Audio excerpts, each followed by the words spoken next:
New tonight at 10, after 40 years, another local business is closing its doors because of new landowners. It's something we've reported on several times in the past few years. Well, 5 News reporter Parker Abels explains why this Fayetteville business was told to leave.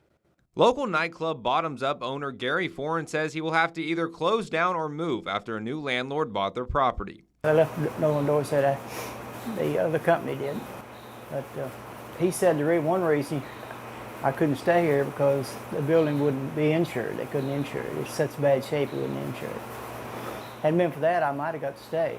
Fossil Cove Brewery is also part of this purchase. However, they were allowed to stay, and Foren says it's not fair. Because I've been here so long, and he owns the bar next to me in the back. They get to stay. Yeah, I didn't think it was very fair being here this long and shutting everything down. He says he's not just worried for himself, but also his employees. A lot of people work for me. Some of them have been here like 20 years, a long time. And it means a lot to the employees too, because they'll be out of work. His daughter, who wants to remain anonymous, told me that while the nature of their business may not seem appealing to most renters, he does a lot for the community. My dad, he's done a lot behind the scenes in the Fayetteville community, donating to charities, even anonymous, because they don't want to be associated, for things that we're passionate about in the area. So it's a bigger impact. She is a bar owner herself and says she sees this happening to businesses more often in Fayetteville and says it's a disservice to the community. I respect the people that come in and have to buy a property and make investments and do things, but there's a disconnect from the local community that it's an opportunity that they don't take advantage of. However, Foren says he's not giving up. Well, we're trying to find another location right now. We've looked at a lot of them, but some people won't rent to it. In Fayetteville, covering news where you live, Parker Abels, 5 News.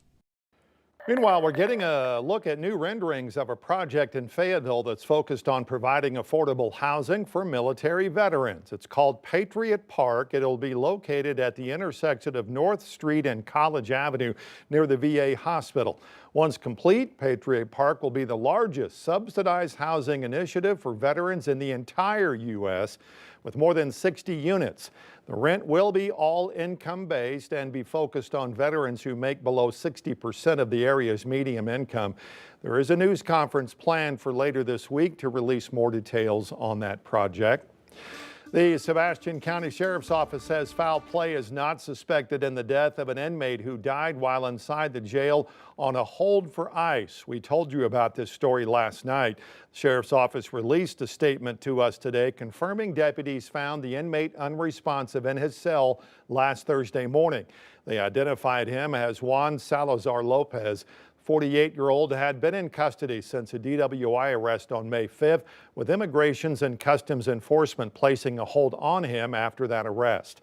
State police are handling the investigation into what happened, and once that report is complete, it'll be handed over to the prosecutor's office to review. New tonight, as peace talks continue between Israel and Iran, CBS News has learned the FBI is now moving agents from immigration cases to counterterrorism. As Scott McFarland explains, the move is because of potential terror threats from Iran.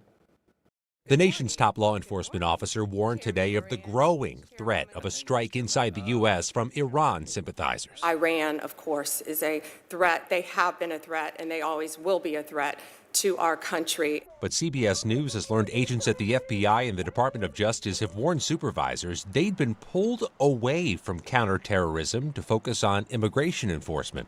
And there's been a purge of several top counterterror officials and dozens of experienced prosecutors in the Department of Justice in the opening months of President Trump's term. You weren't the only person who left the Department of Justice this year. No, I was one of dozens, probably hundreds. Former National Security Division Attorney Brendan Ballou, who joined the agency in 2016, quit in January and says many of those fired were dismissed out of retribution for handling January 6 cases. When you lose the institutional memory from that, you're losing the experts that actually know how to respond to international crises. CBS News has also learned FBI leadership directed an intensified focus of resources on counterterrorism, but at the same time plans to cut more than 300 FBI agent positions and dozens more in the department's National Security Division. This comes amid widespread departures at another key agency, the Department of Homeland Security, where 22-year-old Thomas Fugate 1 year out of college, was hired to lead a key terror prevention program. CBS News contributor Sam Vinograd was a former assistant secretary for counterterrorism. The Department of Homeland Security recently let go a significant amount of actual personnel in that office.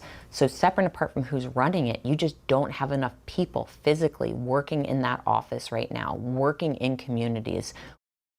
The FBI and the U.S. Attorney General defend those forthcoming spending cuts, saying they're trying to right-size the agency and thin out bureaucracy in Washington, including by shifting more federal agents away from Washington and into U.S. communities.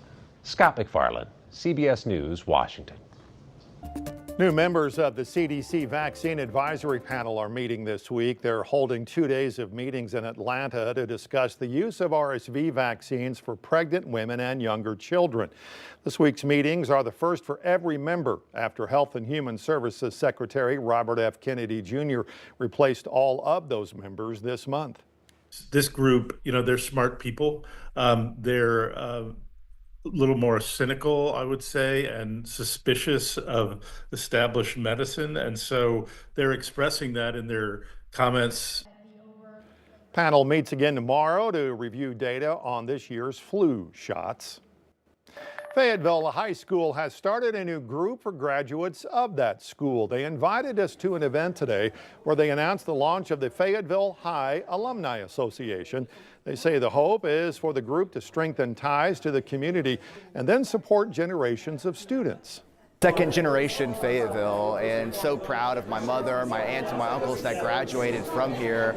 And we bleed purple. I mean, we say that all the time, those of us that are from here. So to create something that will bring everyone together across the generations to celebrate that history, but to also create new opportunities is really special. The group says one of the things it'll be focused on is raising money to fund student scholarships.